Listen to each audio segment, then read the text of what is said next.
remercie aussi Audrey d'avoir répondu positivement à mon invitation. Audrey qui est adjointe à la mairie de Marseille, où elle a une délégation qui est extrêmement simple, en charge des affaires sociales, de la lutte contre la pauvreté et des égalités des chances, non, des droits, c'est mieux quand même. Ah oui, non, c'est parce que c'est une Ah ouais, d'accord. Donc ça a été changé. modifié. L'égalité des droits et qui dans sa délégation a évidemment donc la délégation de l'accueil des réfugiés. Elle parlera donc justement de la réalité locale de Marseille et ce qui se passe et de la volonté politique, qu'est-ce que ça peut faire dans une ville, et on pourra clairement voir la différence justement entre une politique de gauche et une politique de droite. Rapidement, moi je vais essayer d'introduire la discussion sur le fait que les questions migratoires sont de nouveau au cœur de l'actualité.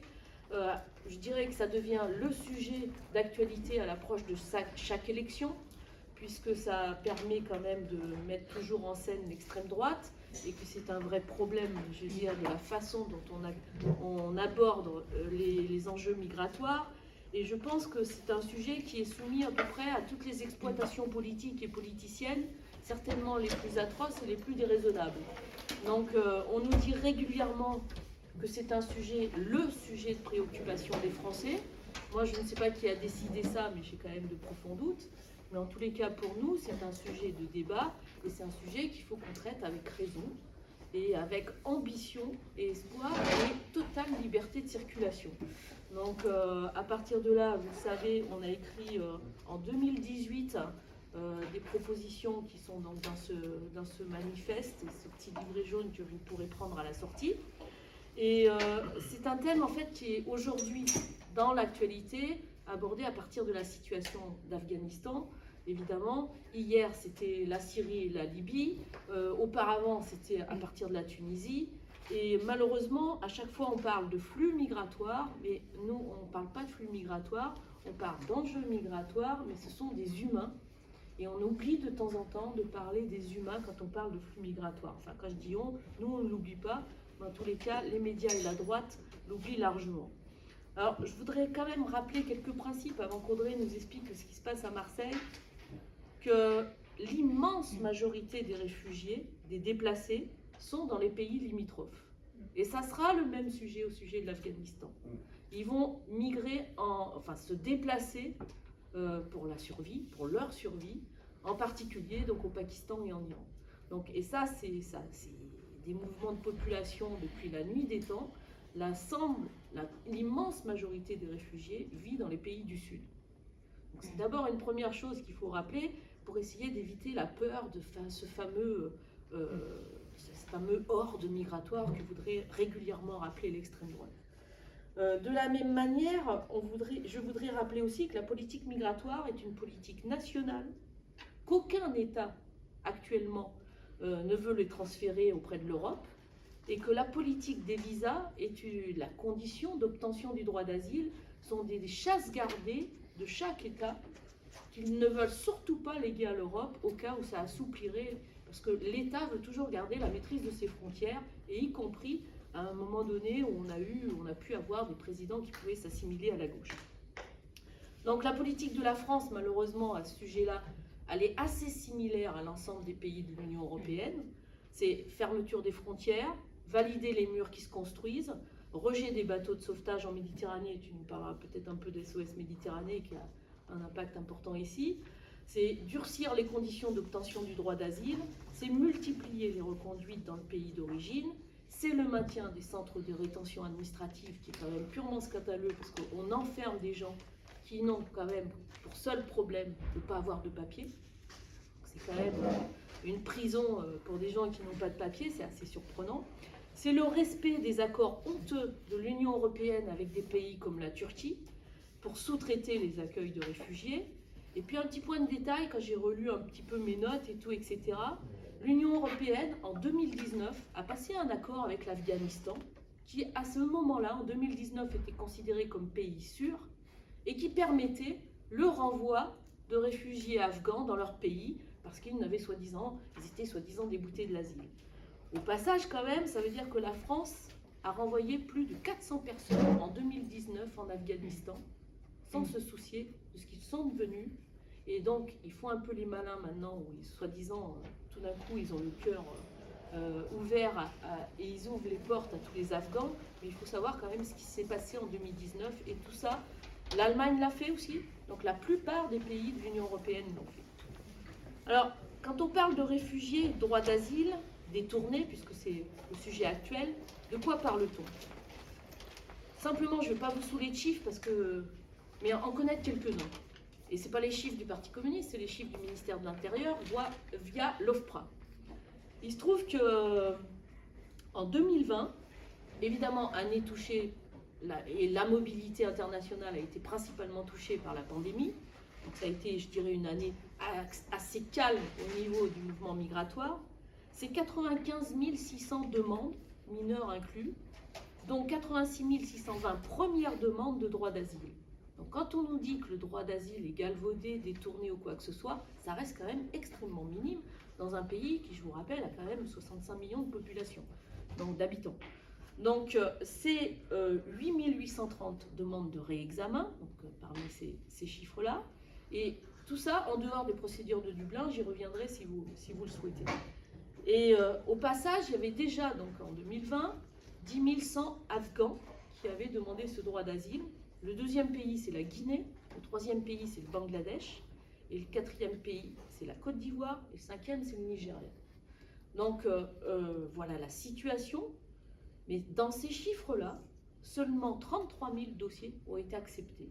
Et c'est un taux assez régulier depuis 5 à 10 ans, ce qui représente à peu près 23% des demandes d'asile qui sont acceptées par l'OFPRA et par la France. Premier organisme, et après, suite au recours, on arrive à peu près à 37%. Tout ça pour dire qu'il faut tout de suite barrer la route aux idées de certains où l'État serait laxiste et accueillerait tout le monde ou quoi que ce soit. Un, c'est faux.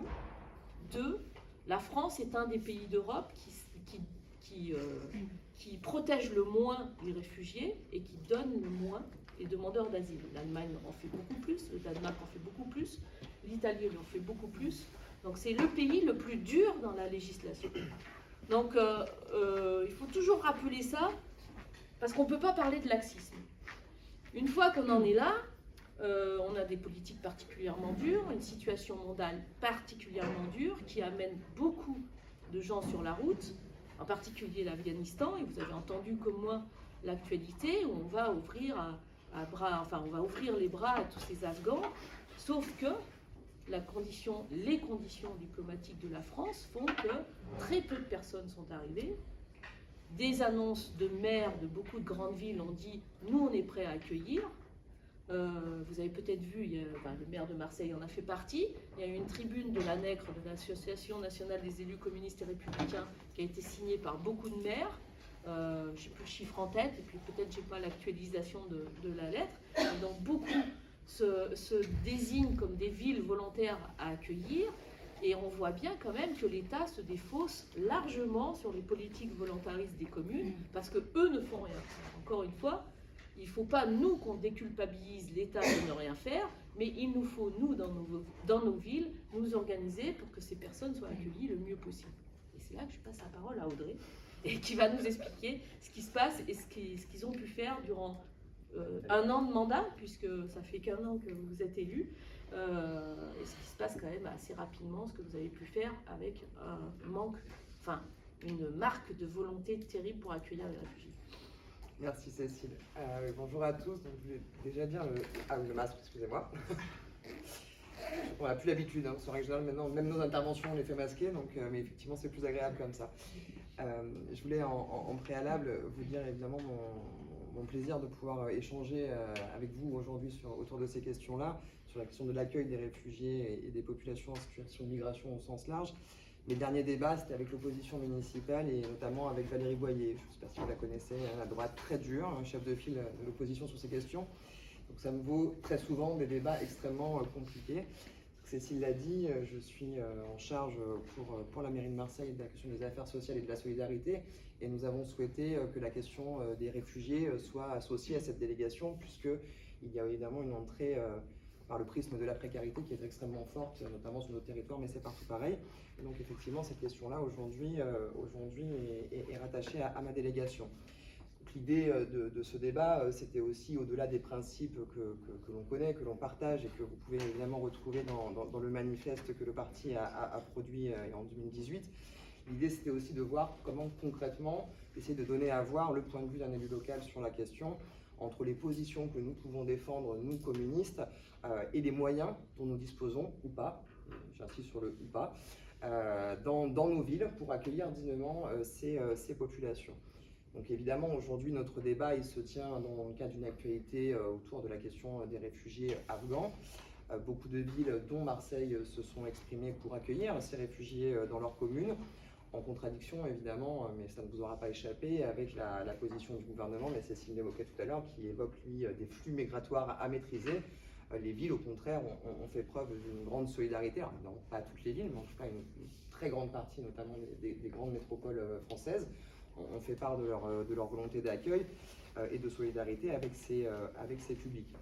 Je dis évidemment en préalable, mais ça tombe sous le sens que pour notre ville, en tout cas, la mise à l'abri des Afghans ne devrait pas faire de débat. Alors, nous sommes face à des populations qui sont aujourd'hui en danger, les peuples afghans sont en danger, les femmes afghanes sont en danger. Il ne s'agit pas d'avoir une entrée politique ou même politicienne sur ces questions, mais bien d'avoir une entrée humaine et légale, puisque le droit d'asile existe, c'est pas pour rien, et que donc le rôle et l'obligation de la France, c'est de protéger évidemment ces personnes, et les villes peuvent concourir à cette protection et à l'intégration que nous souhaitons la plus digne possible sur notre territoire. Notre responsabilité est évidemment d'accueillir ces populations dans le respect de leurs droits qui sont fixés par des traités internationaux qui sont trop souvent oubliés, notamment par la France.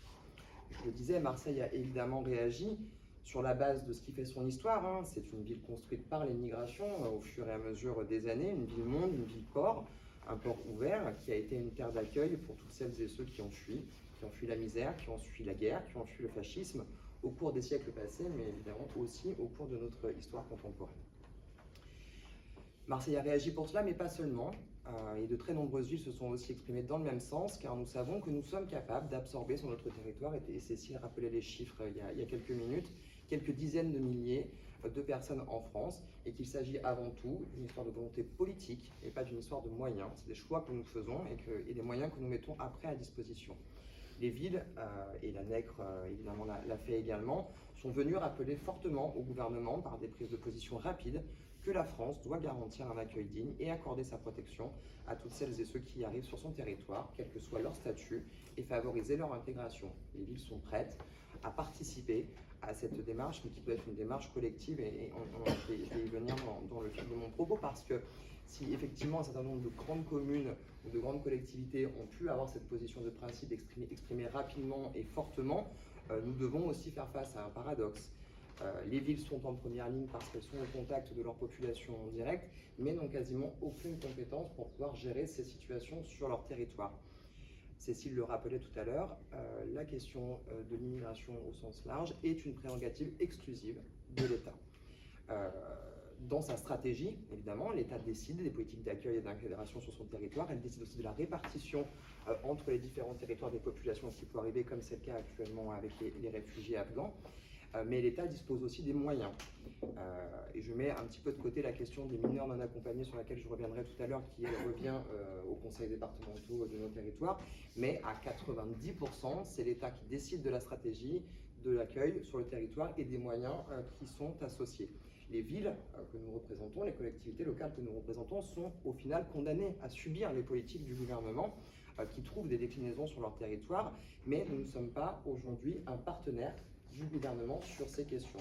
Nous appliquons les directives du gouvernement, nous accueillons des populations sur nos territoires, mais il n'y a pas de concertation et de réflexion commune sur l'accueil dans nos communes, même si parfois nous pouvons être interpellés, mais assez rarement nous sommes sollicités pour donner notre avis, même quand nous l'exprimons, comme c'est le cas actuellement sur la question des réfugiés afghans. Parfois même, et ça c'est un exemple, mais c'est une anecdote, mais qui vaut quand même le coup pour comprendre à quel point les villes peuvent être parfois dépossédées de ces questions-là.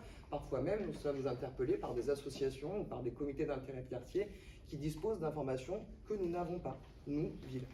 par exemple sur l'ouverture des places de CADA, où parfois les opérateurs ouvrent des places sans concerter la mairie, c'est des opérateurs d'État, donc en lien avec les services de l'État, mais sans concerter la mairie pour l'ouverture de ces places, et nous découvrons comme ça que des places s'ouvrent sur notre territoire. CADA, c'est Centre d'accueil des demandeurs d'asile. N'hésitez pas, oui, si on parle en sigle. N'hésitez pas à nous, effectivement, à nous interrompre sur. CADA, ça veut dire dans des logements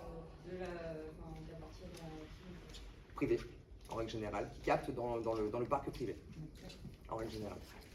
Oui, parce que s'il nous appartenait à nous, forcément, on aurait notre mot à dire. J'espère, en tout cas. Peut-être que demain, je découvrirai ça dans un équipement municipal, mais quand même, je serais surpris. Non, c'est des logements, effectivement, qui appartiennent au parc privé et qui sont captés par ces opérateurs pour créer des places, chose auxquelles, en plus, notre ville ne s'oppose pas, mais demande une forme de concertation pour pouvoir anticiper et notamment travailler l'acceptabilité par les populations environnantes de l'ouverture de ce type de dispositif. Nous n'avons donc pas d'échange formel, précis, sur la question de l'accueil sur nos territoires. Par exemple, dans le cas qui nous préoccupe actuellement de l'accueil des populations afghanes sur nos territoires, aujourd'hui, la ville de Marseille n'a pas d'information. Nous savons que des populations devraient arriver, nous ne savons pas combien, nous ne savons pas quand. Au moment où on se parle, il n'y en a pas encore. Mais nous savons qu'il n'y en a pas encore parce que nous sommes allés chercher l'information, mais cette information n'est pas descendante. Quand je dis que l'État ne concerte pas, il ne concerte pas forcément les communes, mais il ne concerte pas non plus les associations d'élus ou les regroupements. Je pense par exemple à l'Union nationale des CCAS qui a exprimé une position forte en direction du gouvernement pour notamment travailler la répartition des réfugiés sur le territoire en fonction des capacités d'accueil que eux connaissent, puisque souvent ce sont nos CCAS qui gèrent aussi ces dispositifs-là. Aujourd'hui, il n'y a pas de réponse de l'État à cette offre de services portant d'une Union nationale des CCAS qui n'est pas, c'est pas une asso d'élus, c'est pas l'asso des élus communistes, l'UNCAS. Il y a des villes de droite, il y a des villes de gauche qui font une proposition, qui comprennent la réalité de la problématique et qui font une proposition. Aujourd'hui, l'État n'apporte aucune réponse. Donc, pour nous, effectivement, c'est quelque chose qui est compliqué, cette absence de concertation, mais qui va de pair avec une absence de moyens spécifiques alloués aux villes pour permettre de développer des politiques publiques locales d'accès aux droits, d'accès au logement, d'accès aux soins, d'accès à l'éducation, en tout cas des politiques publiques qui concourent à l'intégration des réfugiés sur notre territoire. La conséquence, c'est que faute de mobilisation d'un réseau d'acteurs locaux, les collectivités, mais également évidemment les associations, aujourd'hui, le constat que nous pouvons poser, c'est que nous n'accueillons pas dignement dans nos territoires. Et que même si nous en avons la volonté, nous manquons cruellement de moyens pour accueillir dignement sur notre territoire. Ce qui se traduit parfois dans une ville comme Marseille, ce qui se traduit par exemple par la résurgence des squats et des bidonvilles qui sont très majoritairement habités par des populations en situation de migration, quel que soit leur statut, qu'ils soient demandeurs d'asile, en recours, déboutés. Aujourd'hui, nous avons à Marseille une résurgence et une explosion de la précarité sur notre territoire qui est en partie liée à ces migrations et au manque de moyens que nous avons pour pouvoir répondre aux besoins. Marseille aujourd'hui, pour que vous ayez un petit peu des chiffres en tête, c'est plus de 10 000 sans-abri et 2 à 3 000 personnes vivant dans des squats ou dans des bidonvilles.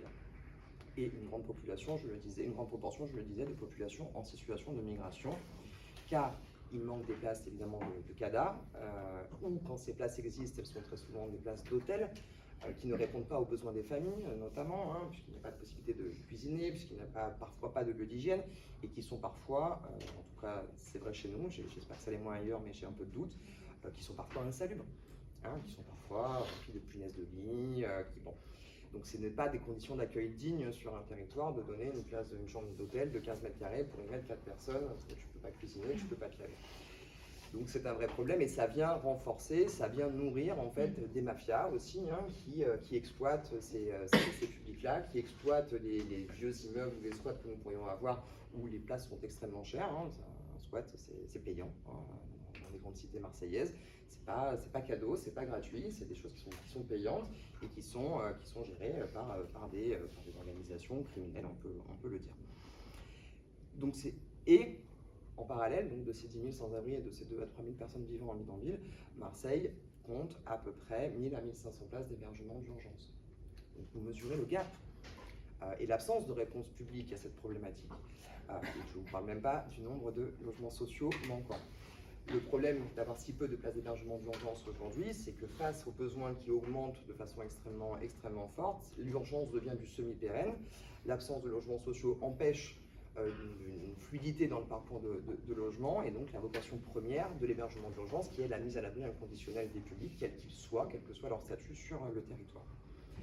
Et le troisième point qui est difficile pour les collectivités, je vous disais tout à l'heure, je vais vous parler des mineurs non accompagnés, des MNA, c'est que lorsqu'une collectivité dispose de la compétence, et en l'occurrence le conseil départemental dispose de la compétence de la mise à l'abri des mineurs isolés sur notre territoire, et qu'elle fait le choix de ne pas mettre en œuvre cette compétence, ou de mal la mettre en œuvre, comme c'est le cas dans notre département, puisque le département des Bouches-du-Rhône est le département le plus condamné de France sur ces questions. Plus de 300 condamnations au tribunal administratif pour défaut de prise en charge dans les 3 dernières années, des condamnations de la Chambre régionale des comptes, du défenseur des droits sur ces questions. Il y a un laisser-faire coupable face à cette absence de volonté politique de mettre en œuvre une compétence obligatoire de la ville. C'est comme si nous disions, bah, écoutez, nous on a une commune, notre compétence obligatoire c'est les écoles et les cantines, bah, on ne va pas faire de cantine, parce qu'en fait, on considère que les gens peuvent manger chez eux, il n'y a pas besoin. Il y a un laisser-faire coupable quand une collectivité refuse comme cela de mettre en œuvre ses compétences obligatoires. Ce qui se traduit dans notre ville par environ 150 gamins qui errent dans nos rues en moyenne, parce qu'il y a à peu près 5 à 6 mois entre le moment où un mineur isolé arrive sur notre territoire, se déclare auprès de l'opérateur du département comme mineur isolé, entre sa déclaration et sa prise en charge effective, il y a 5 à 6 mois de latence. Or, la loi dit, elle est très claire, la loi, elle dit, quel que soit le statut du mineur, il doit être pris en charge immédiatement. On doit procéder à des tests, on pourra y revenir parce que ces tests sont évidemment aussi très problématiques, mais on doit procéder à des tests de minorité, mais il doit être à l'abri pendant l'évaluation. À Marseille, c'est l'inverse. On les laisse 5 à 6 mois dehors, et au bout de 5 à 6 mois, on lance l'évaluation. Donc, quel est le projet politique qui concourt à ce qu'on laisse des gamins à la rue pendant 5 mois, 6 mois? Qu'est-ce qui peut se passer quand tu as 15 ans, quand tu as 16 ans, que tu as traversé l'Afrique, que tu as traversé la Méditerranée, que tu te retrouves seul dans un pays qui n'est pas le tien? Et bien évidemment, ces gamins-là sont en danger. Évidemment, ils sont pris par des réseaux, criminels, des réseaux de prostitution, et nous avons une obligation de les mettre à l'abri. Nous avons interpellé tous les acteurs publics sur la question. Aucune réponse ne nous est apportée aujourd'hui. Donc la ville a pallié, et c'est un problème. Parce que nous sommes en dehors de nos compétences, nous sommes en dehors de ce que nous avons le droit objectif de faire, mais cet hiver, lorsque nous avions 150 gamins dans les rues, nous avons ouvert des gymnases, nous les avons mis à l'abri, parce que le conseil départemental ne répondait pas à ses obligations en la matière, et que l'État, finalement, n'y trouvait rien à redire, ou en tout cas, avait une relative indifférence. Nos seuls partenaires aujourd'hui sur ces questions sont les associations, évidemment, qui, elles, font un travail formidable, et notre ville a une richesse associative extrêmement forte, et pour nous c'est très important parce que c'est des points d'appui et des partenaires indispensables, sont aujourd'hui, notamment sur la question des MNA, nos seuls et uniques partenaires. Alors, évidemment, posé comme ça, le constat il est un peu sombre. On pourrait se dire comme ça qu'on est face à une difficulté qui est relativement insoluble parce que la clé se trouve au niveau de l'État, et qu'aujourd'hui l'État, contrairement au discours du président il y a quelques semaines maintenant sur les flux migratoires à maîtriser, aujourd'hui évidemment ce discours n'évolue pas, et les actions qui en découlent non plus. Mais on peut malgré tout effectivement mettre en œuvre un certain nombre de mesures à l'échelle de nos villes. On peut déjà faire monter nos revendications en se basant sur des réseaux d'acteurs publics. J'évoquais tout à l'heure l'Union nationale des CCAS, mais il y a aussi l'ANVITA, l'Association nationale des villes accueillantes, qui est une fédération de villes qui s'engagent ensemble pour rendre leurs villes plus accueillantes pour les populations en situation de migration. Et on voit que malgré tout, il y a eu le discours de Macron, c'est vrai, mais il y a eu aussi la prise de position d'un certain nombre de grands maires de grandes villes de France qui a permis malgré tout de faire bouger les lignes parce qu'ils ont aussi le soutien de leur population sur ces questions-là. Et on peut tenter, et c'est ce que je vais essayer de vous développer là, de développer des politiques publiques en s'appuyant sur la solidarité des habitants de nos territoires et sur les marges de manœuvre dont nous disposons, parce que nous avons quand même des marges de manœuvre. Marseille a depuis 1 an essayé de faire face à cette situation qui est une réalité de son territoire. Souvent, lorsque je parlais de Valérie Boyer tout à l'heure et de l'opposition municipale, souvent lorsqu'on débat, il nous renvoie à notre idéologie. mais je reste, en tout cas moi, dans mes responsabilités. J'ai mon idéologie, elle m'appartient, mais dans nos responsabilités, nous faisons preuve de beaucoup de pragmatisme plus que d'idéologie, et finalement, en refusant de traiter ces populations qui vivent sur nos territoires, l'idéologie est de ce côté-là en fait. C'est souvent le débat que nous avons avec l'opposition municipale, qui sont eux dans l'idéologie par rapport à ces questions, alors que nous essayons de traiter une réalité qui est du quotidien de notre territoire. Alors, je ne sais pas si c'est pareil dans toutes les villes, en tout cas en région parisienne, je l'ai vu aussi, avec effectivement des squats insalubres sous nos autoroutes, sous nos passerelles, en bord de nos quais, qui aujourd'hui, lorsqu'on est un responsable local, on doit être on n'a pas forcément en capacité de le traiter, mais en tout cas on doit s'en soucier et on doit construire des politiques publiques qui viennent y répondre. Donc depuis un an, on a essayé de mettre en place, alors un an c'est court, hein, ça ne laisse pas le temps de développer tout ce qu'on souhaiterait, mais on a essayé de mettre en place un certain nombre d'actions au niveau de la ville. Rappeler au préalable, pour ceux qui ne sont pas marseillais ici et qui ne connaissent pas l'histoire, on va dire, politique récente de notre ville, rappeler au préalable qu'on hérite de rien. Hein, je vais le dire comme ça, il n'y a rien qui... Voilà, on hérite du néant, il n'y a rien qui préexiste, et il y a au contraire des situations qui se sont enquistées, qui sont devenues plus graves que si elles avaient été traitées immédiatement lorsqu'elles sont survenues. Voilà, parce que si je suis moi convaincu que les villes peuvent être des acteurs forts de la politique d'accueil sur le territoire, elles peuvent aussi, par leur inaction, accroître considérablement les difficultés rencontrées par les réfugiés qui pourraient arriver. Donc on part de rien, on hérite d'une situation enquistée par 25 ans d'inaction, alors on s'est mis au travail. Voilà, on s'est mis au travail quand on est arrivé, on s'est dit dans cette situation, on va devoir la régler. Il va y avoir effectivement, il y a toujours des flux qui arrivent, on sait s'il l'évoquait tout à l'heure, on a vu par exemple une grande population de Nigérians sur le territoire. Donc on a essayé de trouver des possibilités d'action, encore une fois sans avoir les moyens forcément dédiés, mais en tout cas en allant chercher nous des moyens dans nos budgets.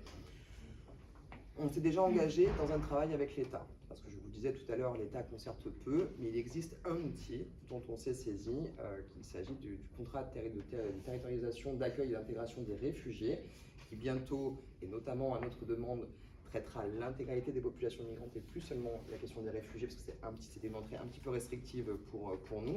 C'est donc un outil de travail coordonné avec les services de l'État,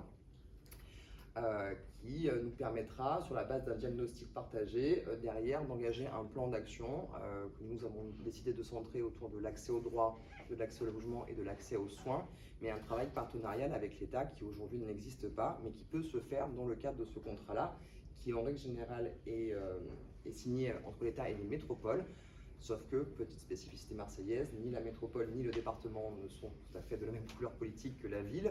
Donc la métropole a évidemment refusé de s'engager dans cette démarche-là. Et nous avons fait le choix, nous, ville de Marseille, évidemment, de nous y inscrire. Nous avons aussi souhaité engager la ville dans un travail partenarial avec d'autres collectivités, notamment dans le cadre de l'Envitage, je l'expliquais tout à l'heure, qui nous permet de mutualiser des bonnes pratiques aussi. Hein. Je vous disais, on a beaucoup de retard. Il y a des villes qui sont bien plus avancées que nous, qui ont lancé un certain nombre d'expérimentations, qui ont marché ou qui n'ont pas marché, mais qui en tout cas ont un recul sur un certain nombre de politiques publiques que nous n'avons pas. Et d'avoir ce réseau d'acteurs qui nous permet d'échanger est pour nous aussi une façon de travailler ces questions-là de façon plus efficace. Par ailleurs, ce réseau d'acteurs est aussi un élément de rapport de force avec le gouvernement. Il y a beaucoup de villes qui en font partie aujourd'hui. Il est présidé par l'ancien maire de Grande-Synthe et la maire de Strasbourg aujourd'hui. Mais il y a énormément de villes qui s'y sont inscrites et qui nous permet à nous de développer effectivement un certain nombre de politiques sur notre territoire. Nous avons aussi fait le choix, je parlais des réseaux d'acteurs locaux et Cécile l'a évoqué tout à l'heure, d'adhérer à la plateforme des collectivités qui soutiennent SOS Méditerranée, hein, dont le siège est chez nous, mais qui est évidemment une action qui dépasse très largement le cadre marseillais, pour permettre justement aussi d'avoir un point d'appui plus fort pour SOS Méditerranée et d'avoir au niveau du gouvernement et de l'Europe, l'engagement des collectivités à soutenir leur démarche et à faire bouger les lignes. Dans le cadre d'un travail plus concret, nous avons engagé évidemment un travail renforcé avec les associations de solidarité du territoire et on a dégagé des moyens renforcés pour pouvoir les soutenir dans un certain nombre de dispositifs qu'ils mettent eux en place. Je pense à des dispositifs d'apprentissage de la langue, par exemple, pour les primo-arrivants sur notre territoire que nous soutenons, de lutte contre la précarité alimentaire qui est extrêmement forte et qui a été en plus aggravée par la crise sanitaire que nous vivons actuellement, sur les questions de mise à l'abri, d'hébergement d'urgence, d'accès aux soins, avec un critère indépassable dans l'attribution de cette subvention, celui de l'accueil inconditionnel des publics. Donc, il n'y a pas de subvention s'il n'y a pas, on ferait dans le cadre de la solidarité, d'accueil inconditionnel des publics, quel que soit donc leur statut. Nous avons également fait le choix de renforcer les maraudes et les actions menées par le SAMU social de la ville. Marseille a une petite spécificité, c'est que son SAMU social est municipal, c'est le seul de France. En général, il est géré par une asso pour le compte de la collectivité. Nous, c'est un service qui est un service de la ville, donc qui nous permet d'avoir une flexibilité, de pouvoir réorienter nos actions lorsque nous l'estimons nécessaire. Donc nous avons doublé le nombre de repas. Aujourd'hui, Marseille distribue 1000 repas quotidiennement aux populations sans abri ou mal logées de son territoire. Permet aussi d'avoir un accès à l'hygiène, puisqu'ils assurent les transports des populations, des publics vers des lieux de douche, par exemple. Un vestiaire solidaire, les mises à l'abri. Voilà, on a aujourd'hui un outil qu'on développe, parce que, bien sûr, on est content d'avoir un SAMU municipal, mais évidemment, il n'avait pas les moyens de ses ambitions. Donc, nous avons essayé de renforcer et ses moyens et ses prérogatives. Mais c'est aujourd'hui un acteur incontournable du territoire, notamment pour l'accompagnement de ces populations. Nous avons fait le choix également de créer des douches municipales gratuites et ouvertes à tous, encore une fois évidemment, avec un accueil inconditionnel géré par nos équipes, parce qu'il n'y avait pas de lieu d'hygiène sur notre ville et que la crise sanitaire est venue faire éclater cette réalité que nous connaissions nous depuis longtemps, mais qui aujourd'hui évidemment est extrêmement prégnante, et de développer l'accès aux soins des populations réfugiées sur notre territoire, avec évidemment le financement de passes pour l'accès aux soins via les CCAS, mais également la signature d'un premier partenariat entre l'OFI et la ville de Marseille. Ça c'est récent, ça a quelques semaines.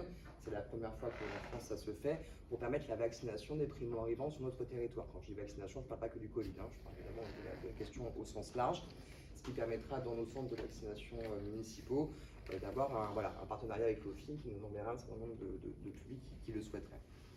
En parallèle, je vous disais tout à l'heure, on compte cruellement de places d'hébergement d'urgence. Donc nous avons engagé un grand plan de rattrapage avec la volonté de créer 1000 places sur le mandat. Nous en avons créé plus d'une centaine pour permettre évidemment la mise à l'abri la plus large possible des publics, en créant des unités plus petites, mais aussi en créant des unités qui sont plus adaptées au profil, et notamment au profil des populations réfugiées que nous pouvons accueillir sur notre territoire, puisque une des problématiques de l'hébergement d'urgence, au-delà de sa faible capacité, c'est aussi le fait qu'elle accueille essentiellement des hommes seuls.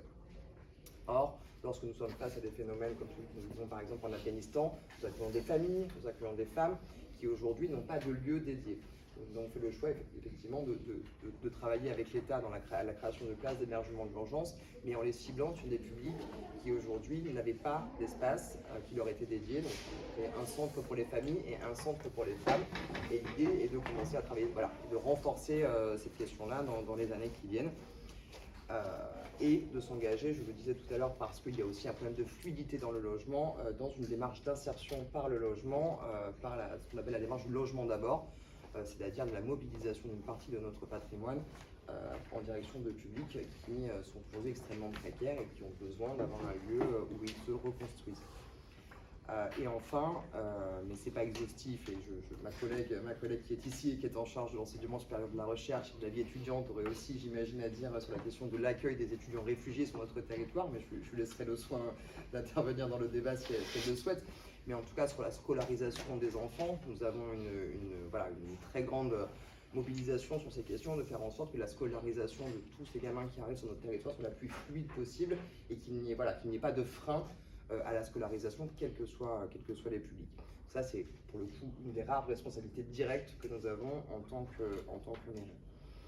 Donc, je balayais à grands traits et j'ai déjà été hyper long, mais j'ai dressé un constat effectivement assez sombre en préalable, mais je pense aussi que les villes ont une capacité de mettre en œuvre un certain nombre de politiques, si tant est qu'elles auront la volonté, et qu'elles sont un réseau puissant pour permettre un accueil digne et une intégration réussie des réfugiés dans notre pays.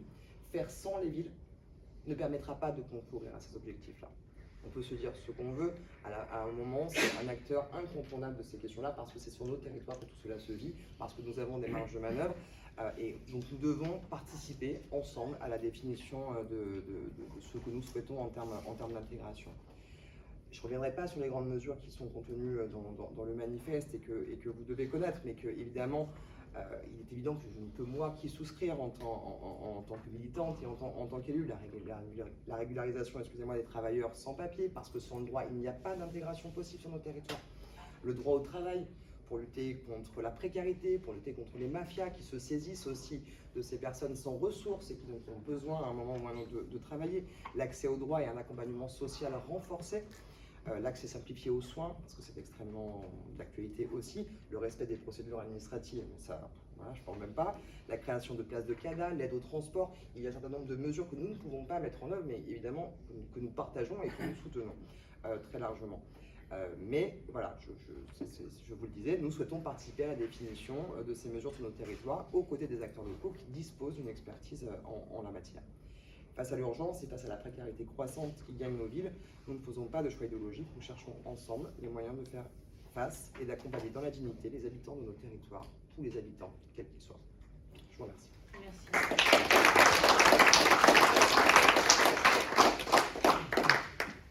Merci Audrey. Non, mais tu as été à la hauteur de la ville de Marseille, c'est-à-dire, voilà, donc c'est parfait. Je vous propose qu'on laisse un temps de parole évidemment à la salle, de toutes les questions. Moi j'insiste bien sur la part qu'a fait Audrey. On voit bien l'importance des villes dans cette implication-là, mais ça passera aussi par des politiques d'État qui seront vers des voies régulières de migration pour éviter que les gens meurent en Méditerranée et prennent des risques hallucinants pour trouver simplement un endroit pour vivre normalement en famille. Donc il faut qu'on arrive à tenir les deux bouts, ce que les villes peuvent faire par volonté politique et ce que l'État doit faire par responsabilité des traités internationaux. Et comme tu l'as dit, en effet, la France n'est pas garant des traités internationaux actuellement.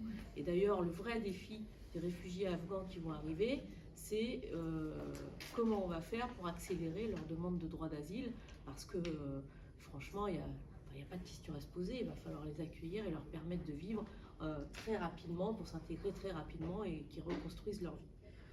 Je vous laisse la parole, allez-y, questions, on essaiera d'y répondre, ou alors propositions, ça sera génial. Vas-y. Moi j'avais une question. Vas-y. Sur le fait qu'en début de formation, vous avez dit que la France était l'un des pays les plus durs vis-à-vis de la protection des migrants. Mais je me dis, quand on pense à des pays par exemple comme la Hongrie, qui ont reconstruit un rideau de fer pour empêcher les migrants de passer justement, en quoi la France est l'un des pays les plus durs vis-à-vis de la question migratoire? C'est sur l'acceptation de la demande d'asile. On l'a vu tout à l'heure sur les quelques chiffres que j'ai donnés. Il y a 27 à 30% de demandes d'asile qui sont acceptées. La Hongrie était l'année dernière à 42%. Donc c'est en ça, c'est assez sidérant. Alors certes, il y a moins de demandes parce que ceux qui arrivent, ils n'ont pas envie d'aller demander le droit d'asile en Hongrie. Mais je suis d'accord avec toi, c'est scandaleux ce qui est en train de se construire dans un silence complice de l'Union européenne, où il y a des murs, des barricades qui sont en train de se construire, et pas simplement en Hongrie, qui va bien plus loin, la Pologne l'a fait avant, et tous les Balkans, c'est d'ailleurs pour ça que les migrants maintenant arrivent la plupart du temps par la Méditerranée, parce que toute la route des Balkans a été barrée par de l'armée ou quoi que ce soit.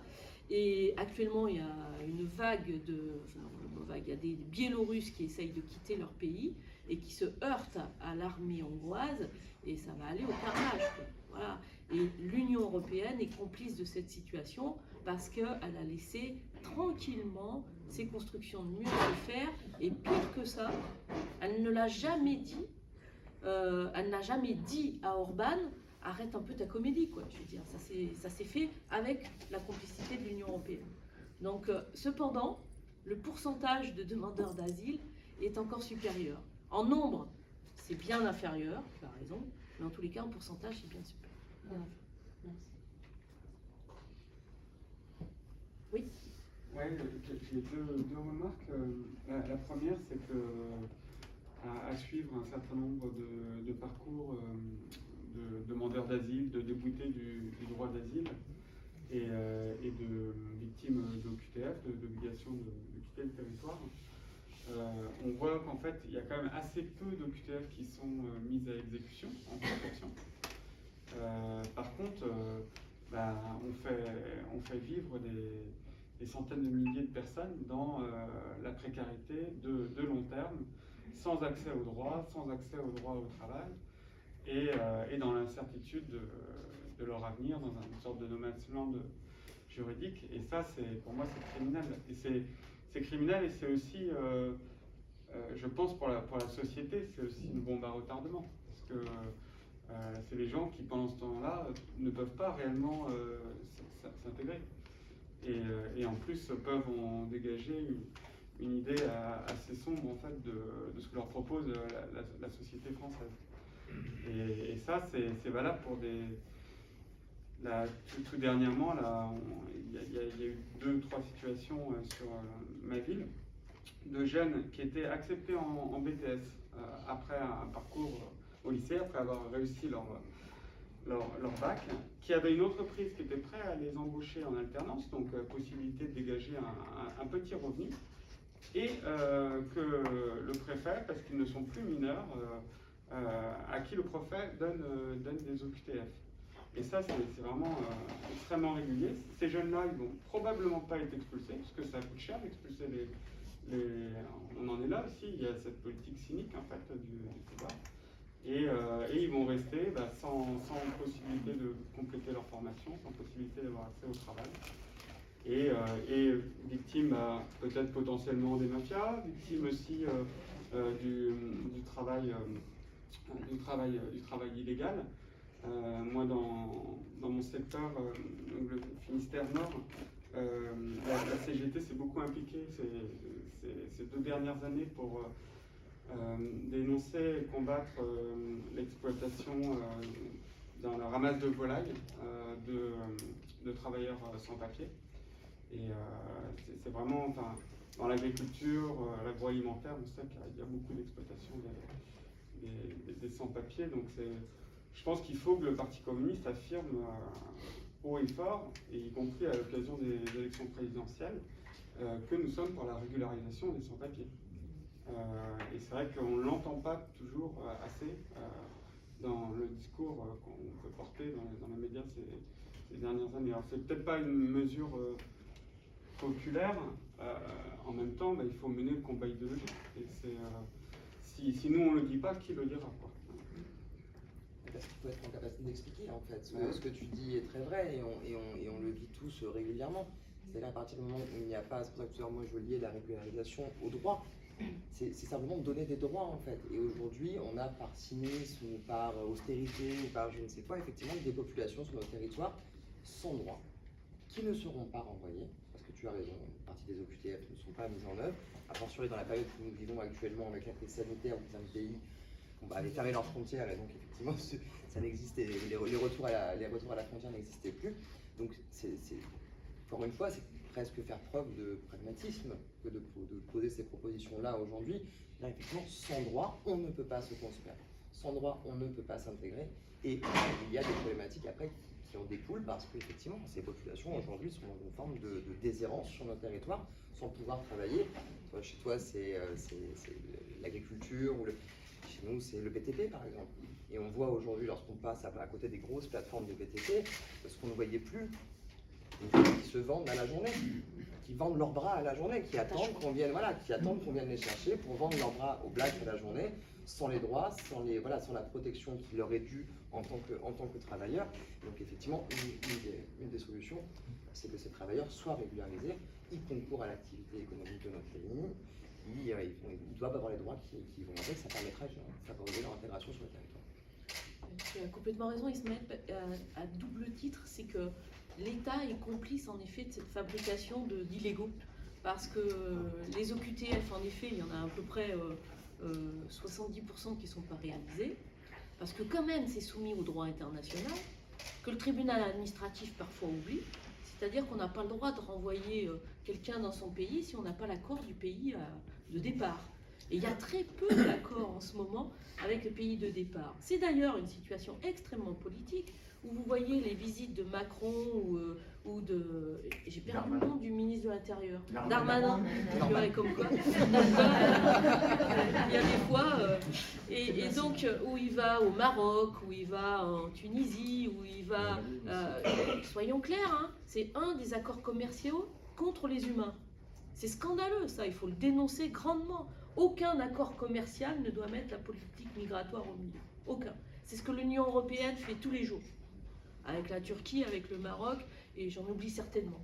Donc, et on crée, nous, ce qu'on appelle des NINI, c'est-à-dire ni expulsables, ni régularisables, pour l'État français. Il se dit, et c'est Florent Guéguin qui le dit, qui est élu à Montreuil, parce qu'il est président aussi enfin il était, je crois, il ne l'est plus, président de la FAS, la Fédération des acteurs de solidarité. Il nous a dit il y a quelques mois qu'il y aurait 600 000 NINI comme ça sur la France, et en particulier à peu près 80% en région parisienne, qui engraissent copieusement les hôtels et qui réjouissent et qui coûtent un fric monstrueux à l'État. Parce qu'ils payent des hôtels et le groupe Accor est vachement d'accord avec cette politique-là. Voilà. Pour ne pas citer le groupe Accor. Voilà. Tu l'as pas cité. Je ne l'ai pas cité. Non. Donc, et ces gens-là, ils ont en effet accès à aucun droit, c'est ce que tu disais. Ils ne peuvent pas accéder aux soins ou quoi que ce soit. Il faut les régulariser d'urgence. D'urgence. En particulier, ça a été le cas avant la crise sanitaire. Même le Portugal l'a fait. Je dis même, c'est pas vrai. Mon même est mal à propos, mal placé, parce qu'ils l'ont fait d'une façon provisoire pendant la crise du Covid, parce qu'ils avaient bien compris que c'était une condition sanitaire que ces gens puissent accéder aux soins. Et donc, ils les ont régularisés. Eh bien, il y a une pression très importante pour que la régularisation ne soit pas provisoire. Ben, pour l'instant, elle existe encore.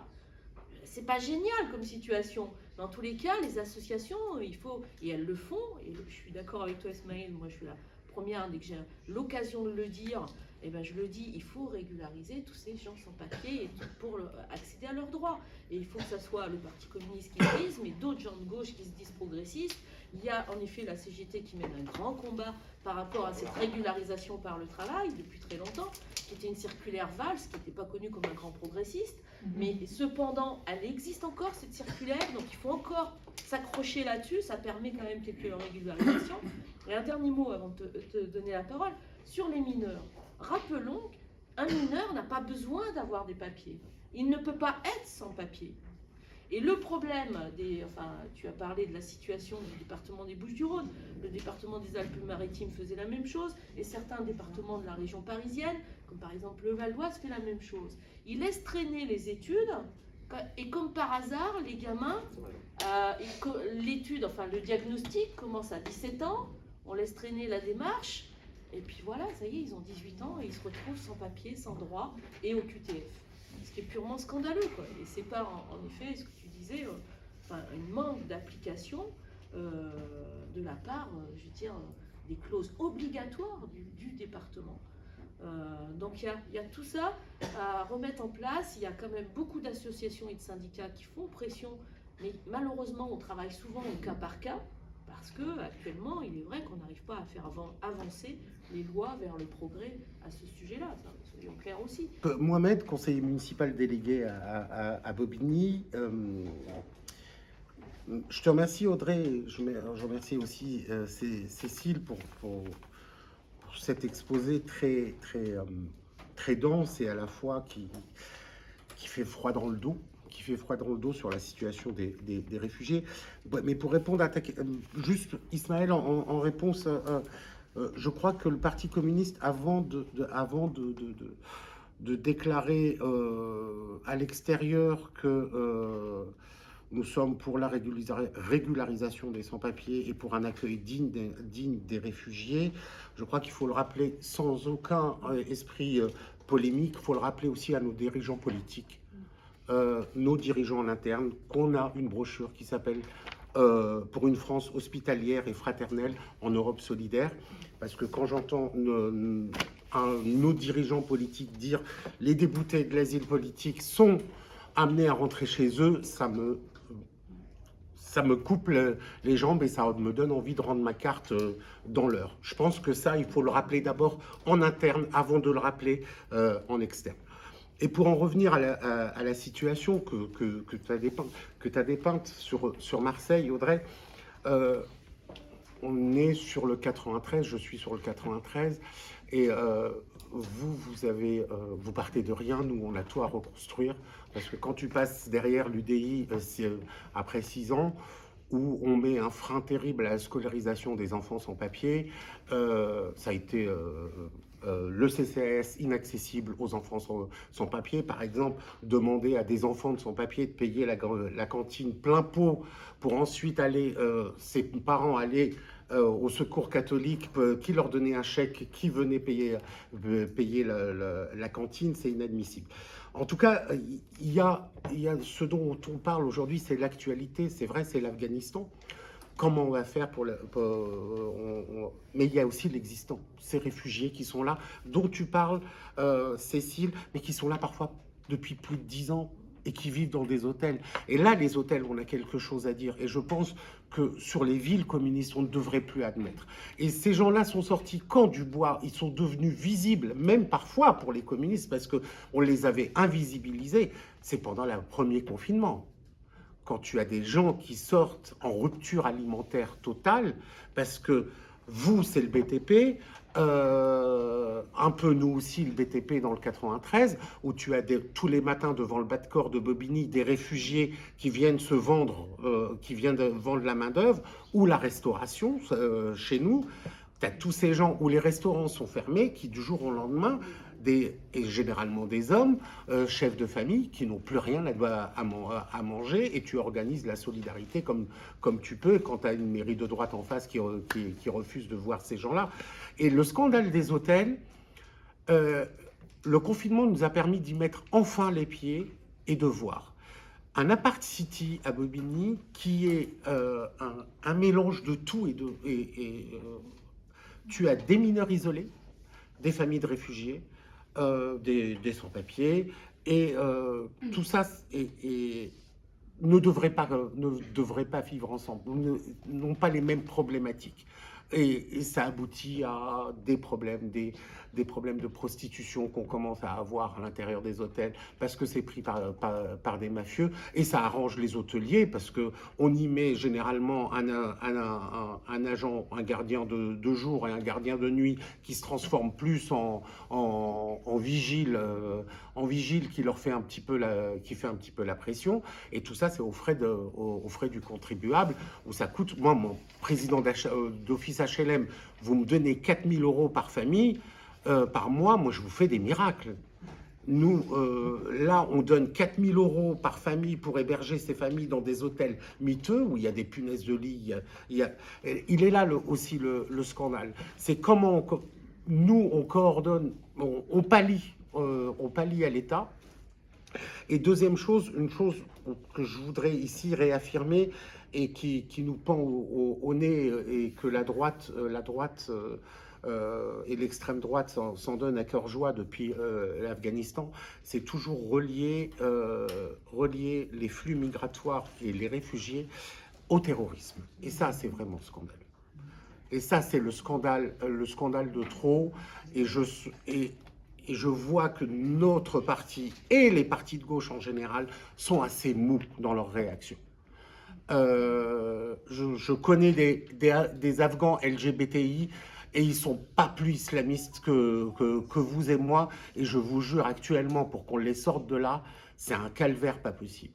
Ce n'est pas parce qu'on vient d'un pays musulman qu'on est forcément terroriste. Et ce lien qui est fait sciemment par l'extrême droite et par une partie de la droite, et qui n'est pas dénoncé, moi je trouve ça assez scandaleux.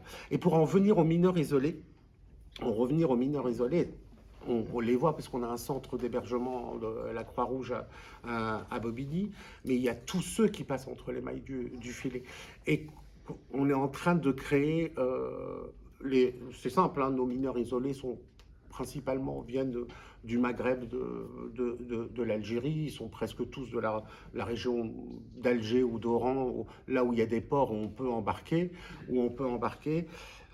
On se retrouve quand même avec des réseaux, ils se retrouvent imbriqués soit dans des réseaux de pickpocket, de vente de cigarettes à la sauvette, et que les villes se refilent les unes les autres, quoi. Même des villes, bon, ils passent par Saint-Denis, après ils ont fait la Courneuve, on les a chassés, là ils sont actuellement à Bobigny, un peu sur Noisy, ils vont comme ça, ils errent de ville en ville, et la question est, voilà, ce sont des mômes avant tout, c'est ce qu'on oublie. C'est que ce sont des gamins, ce ne sont pas de grands criminels, parce que j'ai entendu dire un conseiller municipal de l'opposition dire oui, il faut les chasser comme on chasserait de grands criminels. Non, ce sont des enfants victimes de réseaux d'exploitation. Et il faut rappeler également le travail de la CGT là-dessus. L'UL de Bobigny a une très grande expérience sur la régularisation par le travail, mais ça devient de plus en plus compliqué. Et ça dépend, ça dépend du droit discrétionnaire du préfet, qu'on le veuille ou non. Ça dépend du préfet que tu as en face. L'UL de Bobigny a régularisé plus de 1500 ou de 2800 travailleurs irréguliers par le travail, mais ça dépend du préfet que tu as en face. Et ça ne devrait pas être. On peut pas la vie de certaines personnes ne peut pas dépendre que de la décision discrétionnaire d'un fonctionnaire d'État. Ça, c'est pas possible. Mais ça a le mérite d'exister et ça a le mérite de sortir des familles entières de l'ombre et de vivre dignement. J'ai vu une main se lever tout à l'heure.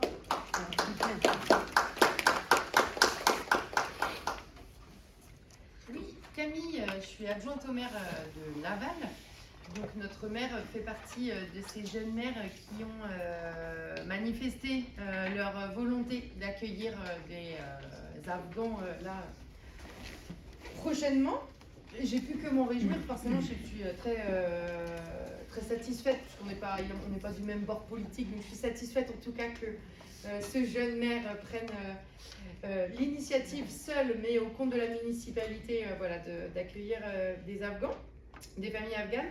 Et du coup, les mesures que tu as pu nous présenter tout à l'heure, elles sont très inspirantes. J'ai envie de dire que ça me rassure parce que c'est pas de ma nature pour autant, mais moi je suis assez inquiète que ces manifestations de volonté, ce soit des coquilles vides. Parce que derrière, justement, n'ayant pas les compétences à l'échelle des municipalités et n'ayant pas les moyens non plus, c'est-à-dire, c'est bien beau de dire on va les accueillir, mais concrètement, du coup, maintenant, on fait quoi et quels sont les moyens qu'on peut mettre en œuvre? Ce sont des volontés politiques, et j'en suis bien consciente. Pour autant, quand on est déjà au taquet sur notre accompagnement des associations solidaires du territoire, quand on est déjà au taquet sur les logements d'urgence, les hébergements d'urgence, quand on a un 115 qui n'est pas municipalisé, moi du coup je suis un peu en panique sèche de me dire comment on va faire pour pouvoir accueillir dignement des familles. Donc il y a des mesures beaucoup plus fortes sur lesquelles on va pouvoir agir, mais malheureusement c'est plutôt du plaidoyer, plutôt de la revendication, etc., de ce qui se passe dans les territoires. Mais du coup concrètement, j'ai peur que ce soit une coquille vide, c'est un peu mon inquiétude, quoi. Mais je la partage. Dans une très large mesure, je vous ai explicité ce qu'on essaye de mettre en œuvre, mais qui, y compris, vous l'aurez senti, dans la majorité des mesures que j'ai pu développer là, elles ne sont pas uniquement destinées à ces populations-là. C'est aussi une politique globale de lutte contre la précarité sur ton territoire qui fait office de réponse à des moments, parce que faute de mieux, c'est ce que tu peux mobiliser. Mais effectivement, on est dans quelque chose qui est compliqué, et là je rejoins ce que disait Mohamed tout à l'heure sur le rôle des préfets aussi dans nos territoires. Ça participe aussi. Moi j'arrive à mettre en œuvre un certain nombre de ces mesures-là parce que nous avons une bonne relation, notamment avec la préfète à égalité des chances, qui souscrit à un certain nombre de ces objectifs-là et qui vient participer à des financements, mais qui, encore une fois, ne sont pas des financements dédiés, fléchés sur l'accueil des populations réfugiées sur notre territoire. Alors, si j'en crois ce que j'ai compris par rapport à l'accueil des familles afghanes, surtout là, je crois que l'État a quand même saisi la problématique et se donne les moyens de travailler relativement vite. On parlait tout à l'heure des délais pour les demandeurs d'asile. Les retours que nous avons, nous, c'est des délais extrêmement courts, une captation peut-être de 15 jours, 3 semaines, de dispositif hôtelier de patrimoine avec l'OFI qui se mobilise et qui met en place les demandes d'asile extrêmement rapidement. Et après, il y a le DNA qui se met en place, le dispositif national, avec la répartition des publics, pas forcément sur la ville où ils ont été adressés à l'origine. Mais encore une fois, tout ça est très flou. Tout ça est très flou et c'est aussi pour ça que les réseaux d'acteurs, notamment d'acteurs publics, sont importants pour qu'on puisse partager et parfois porter d'une seule voix des revendications que nous avons qui permettent de dégager des moyens sur nos territoires qui, effectivement, aujourd'hui n'existent pas. Et quand je développe ces mesures-là, c'est évidemment au détriment d'autres choses. Si nous dégageons des crédits pour faire cela, et nous en avons dégagé un certain nombre ces derniers mois, c'est malheureusement un budget constant. Donc c'est forcément des crédits que nous n'investissons pas par ailleurs. Donc c'est aussi pour ça que ces moyens-là, on en a besoin de la part des services de l'État, des moyens qui soient dédiés, alloués, pour que nous soyons en mesure d'accueillir dignement sur nos territoires, ce qui, encore une fois, malgré l'exposé que je vous ai fait, n'est pas le cas aujourd'hui. On essaye, on se donne les moyens de faire mieux, mais aujourd'hui ce n'est pas le cas et c'est loin d'être satisfaisant. Je crois que le sujet que tu poses, il est vrai sur plein d'autres sujets où les villes ont beaucoup plus de volonté. C'est le cas sur la vaccination, par exemple, et l'accès aux soins, ou la solidarité durant la crise du Covid. J'ai oublié de la poser la question. Voilà, c'est ça. Ça nous intéresse. On se retrouve avec des sans-papiers qui me... Voilà, j'ai interrogé les services municipaux. Voilà, il y a un sans-papier qui arrive, qui veut se faire vacciner. Quid? Ah non, il faut que ça soit génère un numéro de sécurité sociale, machin. Oui, on peut lui faire une injection, mais on ne pourra pas lui délivrer de papier. Mais il a besoin d'un pass de vaccination comme tout le monde. C'est pour ça qu'on a travaillé Comment sur vous avez fait pour aller avec l'OFI? C'est la question que je voulais poser. C'est un partenariat qui a été lancé. Alors pour le coup, là, c'est pas moi, c'est l'adjointe à la santé qui s'en est chargée, effectivement. Mais alors, nous disposons, Marseille a une spécificité que vous n'avez pas, et là, je ne sais pas comment répondre à votre question. Nous disposons du bataillon des marins-pompiers et d'un centre de vaccination municipal. Ce qui nous donne une latitude, évidemment, que n'ont pas forcément d'autres communes, notamment dans le cadre de la gestion du Covid. Le bataillon est notre principal opérateur aujourd'hui de vaccination et de prévention sur le territoire par rapport à la crise sanitaire que nous vivons. Et j'avoue moi-même m'être posé beaucoup de questions, parce que c'est ma première année de mandat, dans cette année que nous avons vécue, pour me dire, je vois comment nous gérons nous, je ne sais pas comment font les collectivités qui ne disposent pas de cet outil formidable qu'est le bataillon des marins-pompiers de Marseille. J'avoue, là je sèche parce que c'est effectivement une entrée qui est compliquée, mais je pense que les villes peuvent engager ce que nous avons fait nous avec l'OFI. Il n'y a rien de... On a pris simplement attache avec le directeur général de l'OFI, on lui explique la réalité de notre territoire, les moyens que nous avions nous à notre disposition, et c'est une question de santé publique. Voilà, c'est simplement une question, je ne rentre même pas dans les débats AME, pas AME, c'est une question de santé publique. Vacciner les populations qui vivent sur notre territoire, quelles qu'elles soient, quel que soit leur statut, est une façon de limiter les propagations de virus, de maladies. Il faut juste simplement le prendre comme ça, et je pense, alors c'est pas moi qui étais dans cette discussion, donc je ne voudrais pas vous dire de bêtises, mais je pense que l'Office est saisi de la question parce que nous leur avons fait la proposition. Je pense que sur les moyens, on est dans une période où la droite et Macron disent sans arrêt, c'est quoi qu'il en coûte. Il faut l'utiliser, y compris pour les questions de solidarité et d'accueil de réfugiés.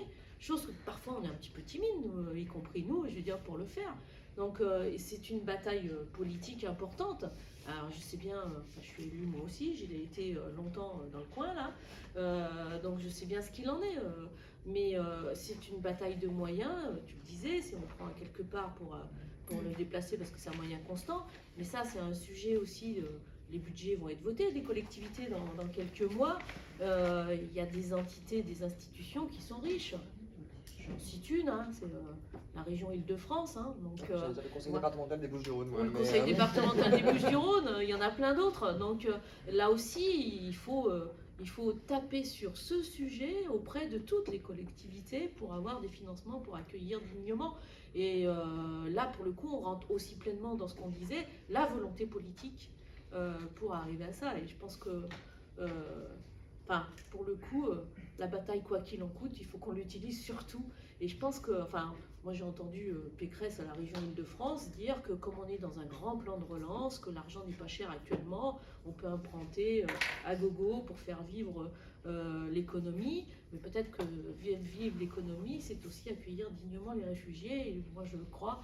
Et en tous les cas, ça fait vivre l'économie dignement. Donc je pense que ça fait partie des sujets qui, en effet, il faut porter haut et fort. Voilà. Juste peut-être si je peux revenir sur la question des moyens. bon, je vous dis, Marseille est dans une situation assez particulière parce qu'elle n'est pas de la même couleur politique que sa métropole et son département, donc ce qui nous empêche beaucoup. Mais pour les collectivités qui le sont, il existe un plan national, une stratégie contre la pauvreté qui est développée par le gouvernement, qui contractualise avec les métropoles et les départements pour la mise en œuvre de cette stratégie-là. Normalement, c'est la stratégie pauvreté, les crédits qui sont alloués à la stratégie pauvreté visent à venir financer des dispositifs innovants sur notre territoire. Moi, je réfléchis, alors c'est plus compliqué pour moi parce qu'évidemment, ceux qui gèrent ces crédits-là ne partagent pas tout à fait nos ambitions en la matière, mais je réfléchis aussi à la captation d'une partie de ces crédits-là, précisément pour aller financer ces dispositifs qu'on évoquait tout à l'heure d'accueil et d'intégration des réfugiés sur le territoire. Donc, je ne sais pas ce qu'il en est de Laval ni de Bobigny, et moi je ne connais pas assez la réalité politique de nos métropoles et de nos conseils départementaux, mais ces crédits-là, ils existent, et très souvent, en tout cas c'est le cas dans notre département, ils ne sont pas intégralement consommés, ou ils sont fléchés, c'est le cas par exemple chez nous, sur des dispositifs de droit commun, sur des fiches actives RSA ou des choses comme ça, alors même qu'ils sont censés venir abonder des dispositifs innovants en matière de solidarité sur notre territoire. Donc c'est une clé, il y en a plein d'autres, mais en tout cas c'est une clé d'entrée pour aller capter des crédits nouveaux pour financer ces actions. J'ai vu une main levée. Oui. Excusez-moi, j'avais encore une question qui m'est venue. Est-ce que les associations qui prennent justement en charge les personnes en précarité, sans-abri ou nini, est-ce que c'est bien ou pas qu'elles prennent justement le rôle comme par exemple apprendre la langue française aux personnes, enfin aux réfugiés par exemple, que du coup la municipalité ne peut pas faire par manque de moyens ou d'autres facteurs. Est-ce que c'est bien, parce que si je peux donner mon expérience personnelle sur ça, qui sera bien sûr, n'aura pas la même qualité que les dernières interventions, mais quand j'ai fait mon stage de troisième, j'étais dans une asso humanitaire à Paris qui s'appelait le Foyer de Grenelle, et je devais m'occuper de donner le courrier aux gens, aux SDF ou aux sans-abri, mais la plupart du temps c'était des ninis, justement des gens qui n'étaient pas encore régularisés. Et des fois, j'avais dans la main la lettre qui leur disait s'ils étaient acceptés, je crois que c'était les cours de justice, un truc. Oui, c'est ça. C'est ça qui disait s'ils étaient acceptés ou pas. Et je voyais dans les yeux de la personne en face de moi que c'était sa vie en fait qui se jouait là. Et du coup, est-ce que c'est normal qu'un morveux de 15 ans ait la lettre qui va jouer la vie de la personne en face de moi, qui peut être très jeune comme très vieille, qui ont des expériences différentes, qui viennent de plein d'endroits différents. À chaque fois que j'ouvrais le dossier pour voir d'où ils venaient, c'était des pays différents. Ça pouvait venir du Pakistan, comme de l'Inde, de tous les pays d'Afrique, d'Amérique du Sud. Et justement, on voit dans leur regard déjà que la plupart n'étaient pas très heureux, mais est-ce que c'est normal, je me demande, si justement des associations prennent ces rôles-là qui devraient sans doute revenir à l'Amérique, qui est censée avoir plus de moyens, est-ce qu'elles ne devraient pas juste rester à des rôles comme les marottes par exemple, où ils pourraient être plus structurés? Enfin voilà, c'était ma question. Vaste débat. C'est un vaste débat. C'est un vaste débat parce que c'est pas forcément le rôle d'une mairie, lui dans ses compétences, dans ses moyens de mettre ça en place. Les associations ont très souvent une expertise dont nous ne disposons pas.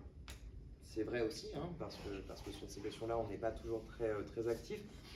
Alors, le rôle de la mairie, pas forcément. Par contre, il y a un acteur qu'on n'a pas évoqué là, c'est les CCAS, les centres communaux d'action sociale.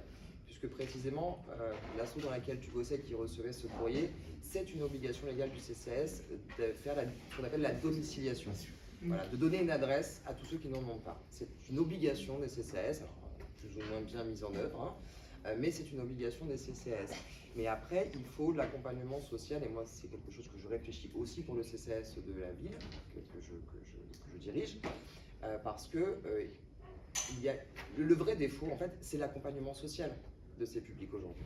C'est qu'il n'y a pas ou très peu d'opérateurs dédiés pas de l'accompagnement administratif, de l'accompagnement social, au sens qui intègre l'intégralité. Oui, ça va pas Ouais, tarder. qui intègre C'est une l'intégralité. première pression. Mais si par exemple, précisément, les CCAS menaient jusqu'au bout leur travail de domiciliation et avaient des travailleurs sociaux dédiés à l'accompagnement des publics domiciliés dans leurs agences, effectivement, c'est quelque chose qui serait de nature à être plus efficient pour les publics aujourd'hui qui en ont besoin. Mais les assos peuvent faire ce boulot-là, à condition qu'il y ait effectivement une relation avec la collectivité qui soit bonne aussi. Nous pouvons, nous, financer ce type de dispositif dans des associations et sans forcément le gérer directement en interne. Moi, typiquement, aujourd'hui, en interne de la ville de Marseille, qui n'est pas une petite ville, je n'ai pas ces ressources-là. Peut-être que je les aurai d'ici quelques années parce que j'aimerais bien travailler, mais au moment où on se parle, je ne les ai pas. Donc évidemment, je m'appuie sur des opérateurs associatifs qui ont cette expertise à travers des subventions et à travers de la concertation qu'on mène aussi ensemble pour effectuer ce travail.